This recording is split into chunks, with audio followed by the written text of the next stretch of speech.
You're listening to the Minor Detail Podcast, a place where all things community, encouragement, and lifestyle come together through meaningful conversation.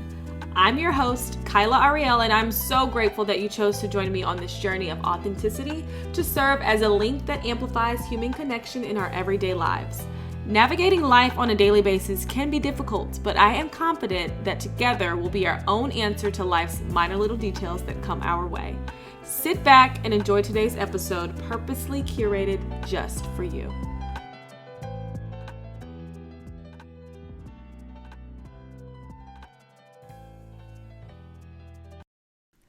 Hey y'all, and welcome to another episode of the Minor Detail Podcast. I'm your host, Khaila. If this is your first time, welcome. Thank you for being here. If this is not, welcome back. I appreciate you for returning. This is episode 4, and we are still going, y'all. I'm so excited. I don't think I'll ever not be excited. A little bit about life lately. I am coming off of a week of what I call my quarterly resting. Every quarter I have worked into my schedule of this year. I have worked into my schedule a week where I rest and don't do any work. And this is specific to the Minor Detail. If y'all don't know, I am a full-time social strategist and influencer campaign manager. So when I'm not working my 9 to 5, I'm typically either working my part-time role as a communications director for an Austin nonprofit or Austin-based nonprofit called Measure.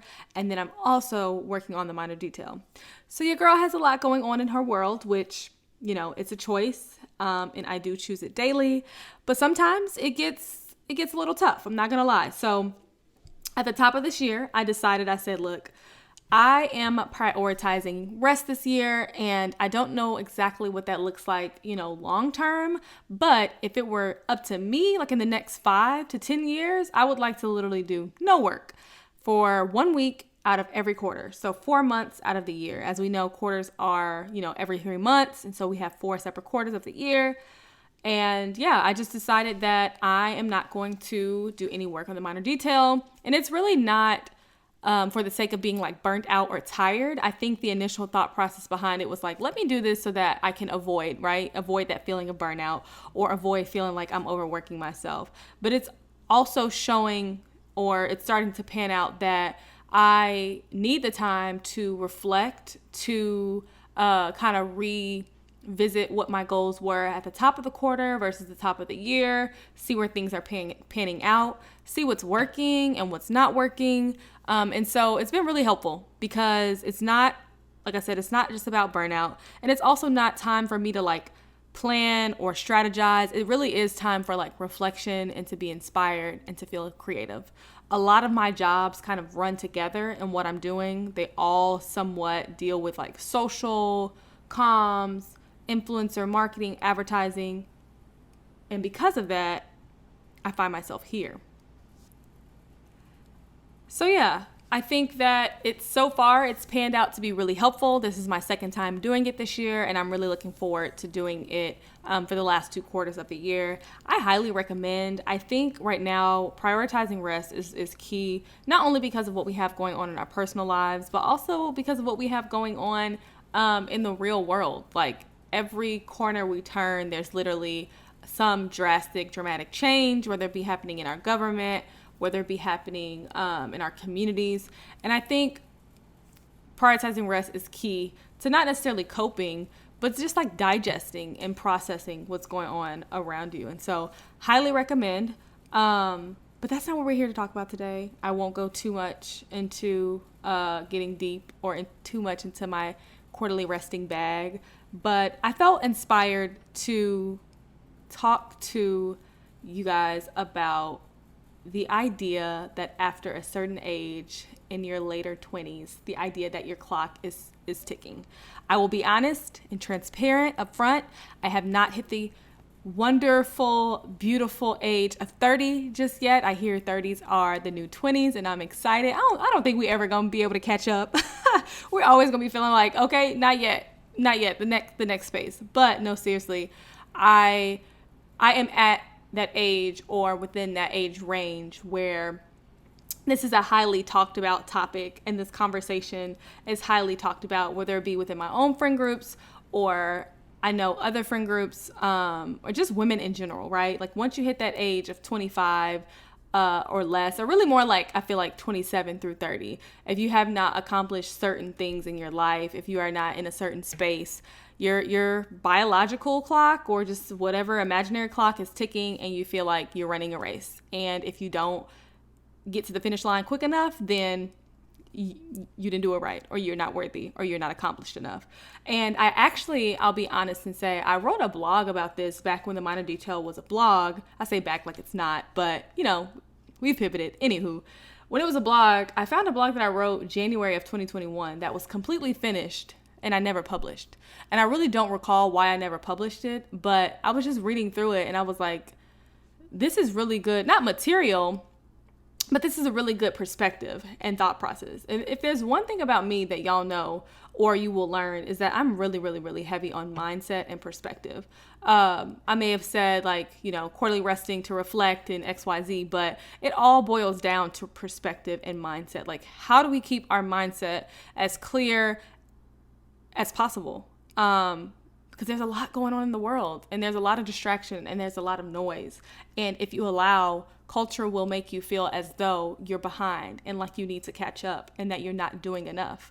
And I think that this topic of, our clocks ticking is a manifestation of that thought process. It's the thought that, again, you're not doing enough, you're not accomplished enough, and you're not behind. So if you do feel like you can relate to this topic, if you feel like that this is speaking directly to you or someone near you, or you've gone through it, listen in. And I want to hear your response. I want to hear your thoughts, because I feel like as I've gotten older, I have been fortunate enough to set goals and accomplish them and get closer. And, but I know that is not, we don't all have the same story. We don't all have the same situation. And I feel like because of that, there can be a lot of comparison. It's easy to look at other people and feel like, oh, if only I had that thing, if only I was in that position, if only, I was dating that person. And I think that, it's definitely applicable across the board, meaning men and women can feel this way. But I know for a fact that it is a little bit more intense on the side of women, and there's nothing wrong with that. But I think talking through it and really just, again, tweaking that mindset, tweaking that perspective will really allow you to just be a little bit more open-minded and see what's really in front of you. So without further ado, we'll jump in. And I feel like having tools, like tangible, practical tools to apply will, like I said, really assist with the way of thinking. But yeah, I feel like that would be my first point, right? When we're thinking about where or how to adjust, it starts with mindset and it starts with perspective. I learned early on in therapy that mindset is everything. I probably started therapy back when I was, I don't know how long it's been. I'm going to guess and say when I was 22, 23, maybe it was more like 23. I started therapy. I went for a very specific reason, was dealing with some anxiety about a past relationship. And I knew that the root of my anxiety wasn't said relationship, but I knew that it had gotten to a point where, not that it felt uncontrollable, but like uncontainable. Like I could no longer cope on my own, and I did not have the proper tools to do so. So I started going to therapy a few years ago, and I learned that the best thing about mindset is that you control the script that you are feeding your brain. And that's such a cheat code, right? Because having a script and having whatever idea that you're making up or you're creating in your head and running with it down rabbit hole after rabbit hole, dangerous, okay? And I'm saying that because I've been there. You will have one, let's say, negative thought. Hour later, you didn't create a whole scenario, a whole narrative, a whole story. I mean, you could write a book, you could write a movie about this one situation because you've let yourself go that far. And so as cliche as it sounds, having control over that script that you've created is really, like I said, it's the cheat code, because it is the root to which you switch, right? You switch that light, what is it? Light switch. Okay, whatever. You create the pivot and you begin to make change. You can either look at the glass half empty or half full. When you feel negative emotions, aka those little reminders of I can't talk, y'all. I'm too passionate. Those little reminders of inadequacy pop up. You take a moment to remind yourself of how valuable you really are. And it may sound silly, but sometimes the only reassurance you need in those moments is you. Like, I had a moment today where I was feeling anxious about something at work. Like, there were a lot of things that were happening at one time. I literally had to get up, go in the mirror, and talk to myself. True story. I was like, you're doing a great job. Keep going. Whatever roadblock you feel like you're hitting right now, it's not real. Keep going. And then I came and I wrote on my whiteboard, literally, you're doing amazing. Keep going. And so a self-reminder that you really are, you're that girl. It could do a whole lot of good. So taking a break to breathe and repeat self-affirmations, for example, is always a helpful shake back. And like I said, it's one that I practice myself. So regardless, shifting your mindset to focus on a positive perspective is key. And allowing yourself to remain in a state of gratitude while considering everything you do have, that's the real secret sauce. If I really need to switch something up, it's all right, let me think about all the things that are going right. I don't have this one thing I want. I feel like my clock is ticking. I feel like I am running out of time. What about what I have done? Because I can guarantee you, if you take a moment to reflect and just get into the mindset and perspective of gratitude, you can't tell me otherwise. You can't tell me that you won't feel like, oh, wow, I do have a lot going for myself. Or, oh, wow, I am grateful for these things. Oh, wow. You know what I mean? I have friends that love me. I have friends I love, family, a roof over my head. I'm breathing. We really need to start somewhere. You are alive and you're breathing. If you listen to this and you're not breathing, that's scary. But no, seriously, the cheesy attitude of gratitude is real, but it is how I shake back, because I have moments myself, and that truly is how I reframe my perspective, because I could literally be jotting down 10 things I'm grateful for, and as a reminder, I'm like, God is really looking out. So once I realize what or how strong of an impact shifting my mindset from negative to positive became, I started to notice the growth that accompanies that skill, showing up on a daily basis, because at that point I know what it took. So if I could conquer this one hard thing, you can't tell me I can't do everything else or anything else. So that's where I would start, right? Mindset and perspective. And then looking at, I'll say, the law of attraction. I don't know necessarily if I love that phrase, but literally attracting positive because I have created a positive mindset. If you think negatively, you cannot be surprised when negative things happen. And that's not to say like everything that's bad that's happening is because I'm thinking negative, or it's not a guarantee that just because you're thinking positively that automatically positive things will begin to happen. I think that there is a little bit of tension there initially, and I know I experienced that, but I do feel like there is some truth to the law of attraction. Similar to mindset, it has a lot to do with thinking positively. Making room for positive thoughts starts to attract positive outcomes. I struggle with this in the beginning, I think, because I really lived life with a pray for the best, prepare for the worst mindset. Did I say that right? Yeah, I think so. And so always like mentally on defense mode, thinking about different ways that I could make sure, so-and-so ain't play on me, or if I was in a certain predicament, a scenario, I had the right comeback, or I was prepared for whatever came my way, right? Even if it was a negative situation, like even if it was a no, I'm applying to jobs and I know that I'm underqualified. So let me just get ready for this no. I want to think yes, like it's possible that it could happen, but 9 times out of 10, it's not going to happen for me. That's dangerous, because it's like you're putting on a facade of positivity when in actuality, deep down inside, you don't believe that truth. And I think once I shifted my thinking from, a defense mechanism, or I guess thinking that was rooted in defense, once I shifted that, I was able to make room for more positive thinking. And it's kind of dangerous too, I realized, to not be able to think positive about your life. And I don't think that I was ever like super negative, and had a thought process that positive things will never happen for me. But I really had to shift my thinking. Like when I quit my job back in 2020 during the pandemic, or really during like lockdown, when we didn't know what was going on with the world, that 10 months of not having a job was solely about growth. It was really about this process here.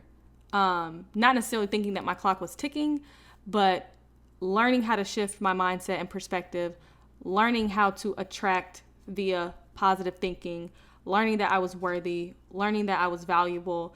And a lot of times it's like, it could be childhood trauma, or not necessarily even trauma, but what you saw growing up, what you experienced.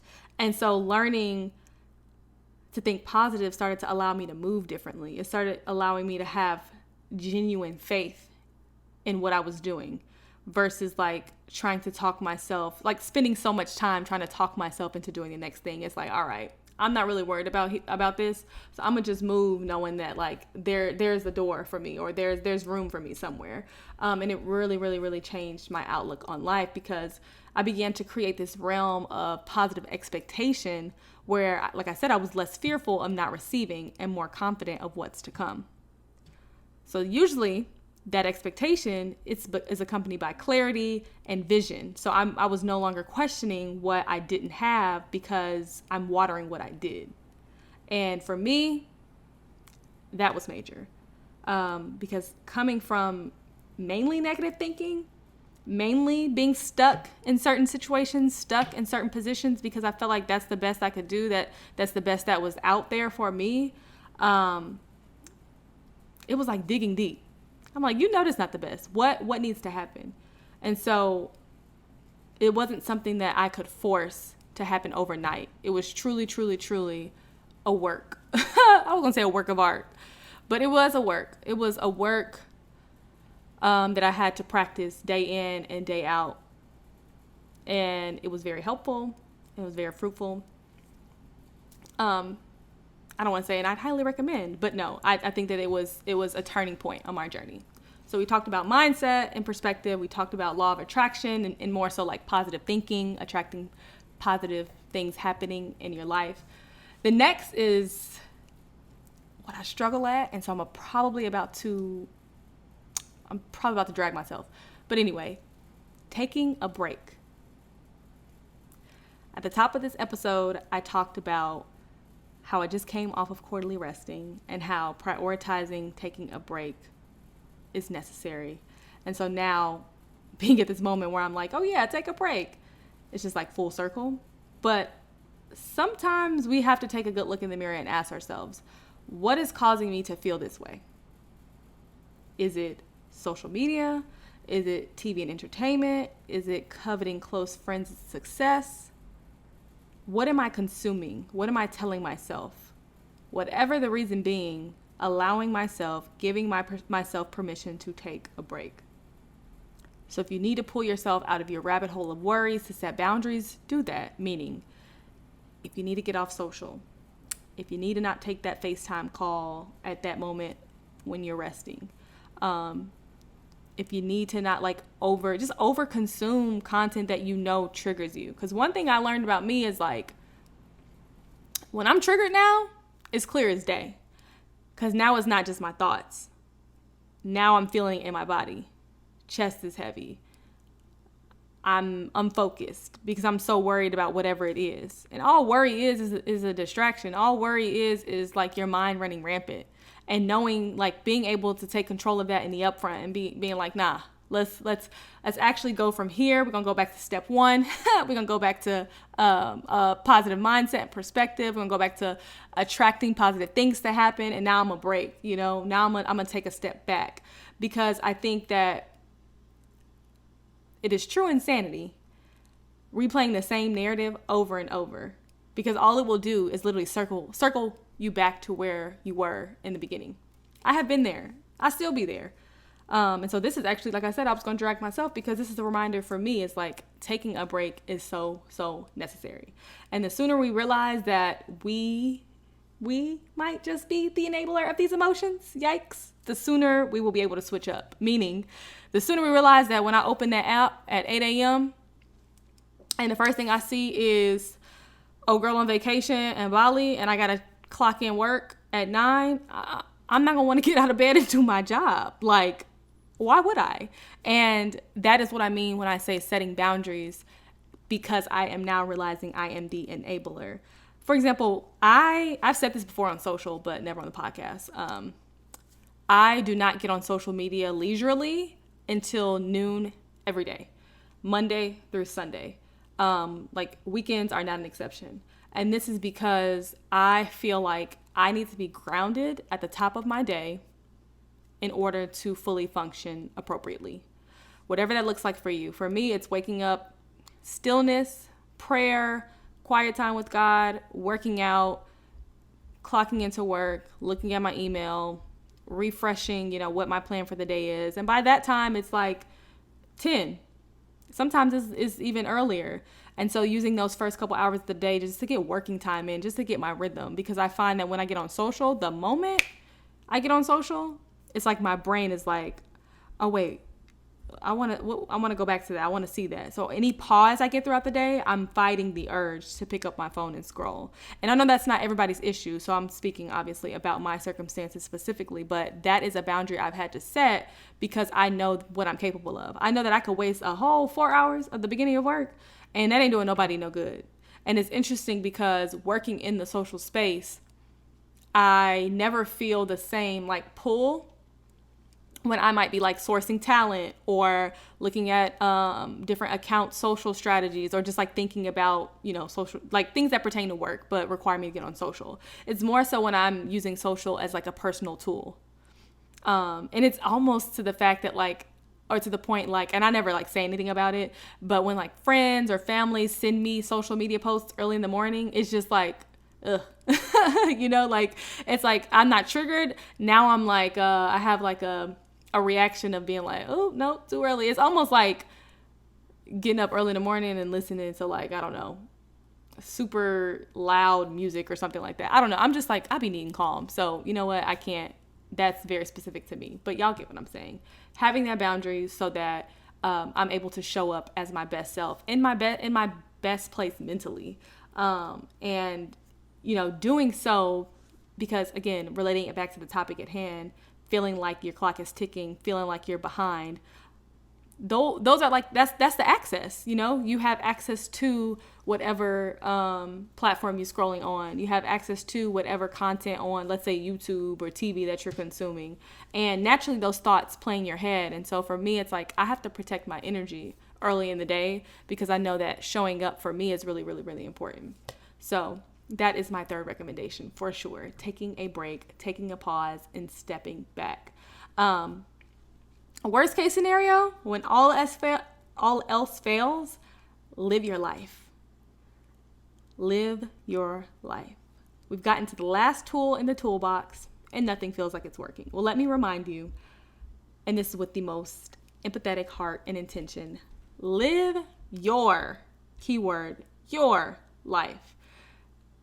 There's so much life to be lived outside of sulking over your current circumstances. And that is the toughest love I could possibly give. And for those of y'all who know me in real life, y'all know I am a tough love connoisseur. You can thank my dad for that. I be trying to get into my I'm naturally empathetic too, which is like my mom coming out. But I go to tough love before I go to empathy in certain scenarios because I want all my loved ones to know that you have control over your narrative.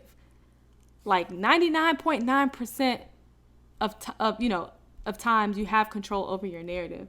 And so whatever is going on with you mentally, you have control over that.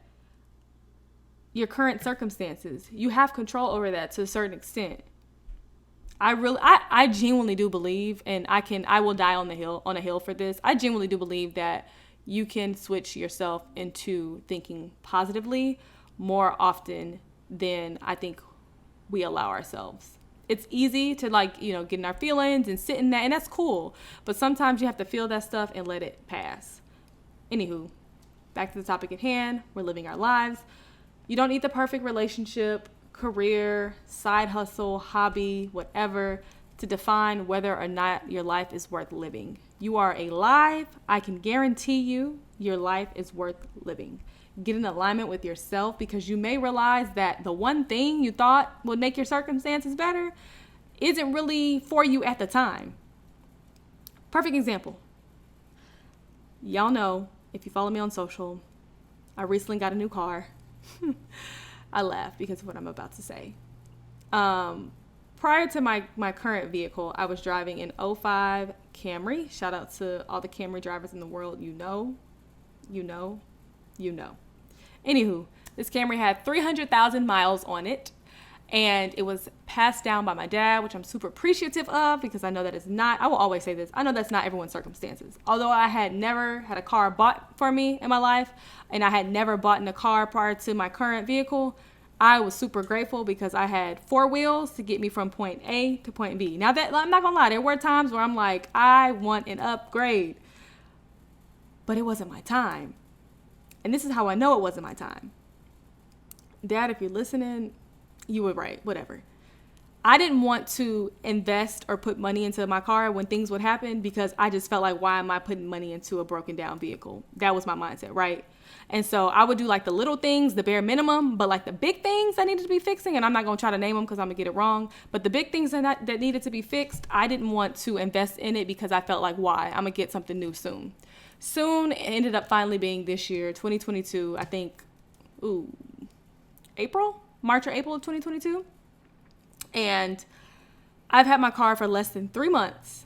In the last week, I have gotten a cracked windshield. This is I kid y'all not. And I'm getting over the pain, which is why I'm able to talk about it and put myself on Front Street. But I got a crack in my windshield.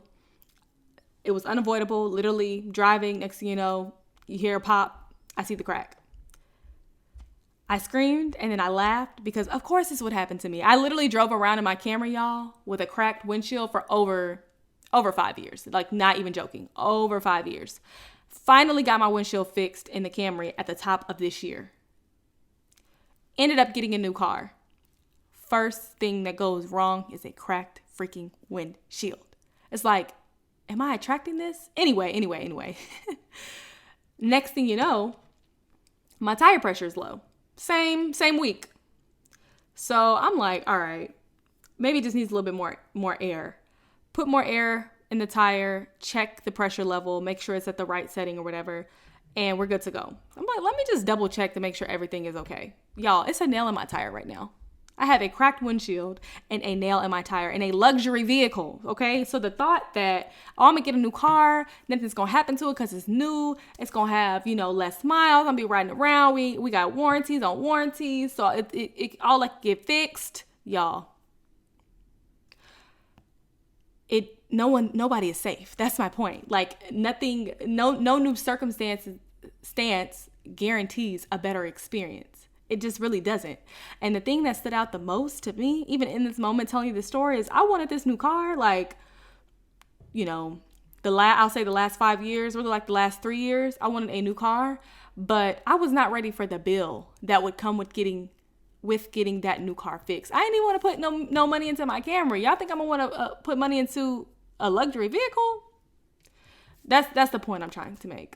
Oftentimes, we spend so much time focusing on a narrative in our lives that we're prolonging just being present in that moment and appreciating where we are. That's it. That's all. Because one day you'll get to that point where that is supposed to be your situation. That's supposed to be your circumstance. But in that moment, we can't think about how time is ticking and passing us by. It's just more so about just being appreciative and being present and being open-minded to all the amazing things that are happening around you in that moment. It does not feel easy. It feels very hard. Like I said, I've been there. But the joy and the appreciation that you get after the fact, knowing that you really wrote it out, is like top tier. Because another thing is, you can really make your circumstances worse. And I won't go too much into detail, but you can really make your circumstances worse by trying to force what you think should be happening for you at that moment in your life. Because regardless of what you believe, if it's not time, it's not time. And if you want to get to where you think you should be going, you really can, but it's going to really be like the great value version of what you thought you should have. No offense, Walmart, but we all know that is not top tier. And so now we're spending time backpedaling, trying to clean up the mess we made because we really forced something to happen. But again, there is beauty and glory in I believe, in all things, in all situations, and it's never too late. But it's like, let's avoid the heartache and the hardships and just be present in the things that we're doing in the moments we are in. It's like, basically what I'm saying is like, we can really get ourselves in trouble when we force life's narratives. The worst trouble being that we settle for something less than what we deserve, just because we were too impatient to wait. And I think that's all I really wanted to say. Is like, please don't settle. I think that's my biggest fear in life, actually. And sometimes it can show up a little ugly, because not settling means separating from things, or literally separating yourself from things. And it can be hard. And, it's not always viewed as like the popular thing to do. But just think about staying in that same position at the same time. So just remember, it is already written. Control what you can and allow the rest to play out as planned. And that's really all I'm here to say today, y'all, is that I want you to know that where you are has a purpose, it has intention, and I want to remind you that you're on your way. But for now, we're just going to be. Remember, mindset and perspective, positive thinking, leveraging positive thoughts to attract positive things to happen, taking a break, allowing yourself to rest and rejuvenate. And if all else fails, if none of that works, live your life. Your life. Not your friends, not your parents, not what you think you should be living. Live your life. A lot of us have been there. A lot of us could be there. But what I want at the end of the day is for us to all prosper in our own right. Be proud of the story we've written and prioritize regardless of how we think our lives should have played out. That is the minor detail, y'all. Thank you for listening. This was fun. I just felt really passionate about this conversation, honestly, truly. And I want to hear from y'all. I want y'all to tell me what you want to hear, what topics are really interesting you, what even questions might you have burning desires for. Are there any people specifically that you'd love to hear me speak to? Please let me know. Y'all can find me on Instagram, DM me at Khaila Ariel. I'll put my email in the show notes. Y'all can shoot me an email if that's easier. But seriously, I want to build this community and maintain conversation that feels meaningful, that feels impactful, and that you feel like you have something to gain. Because I'm not here for me. Because if I was, I'd probably be more boring. No, I'm just kidding. But no, thank y'all. Thank you for listening in. Until next episode, I'll talk to y'all soon.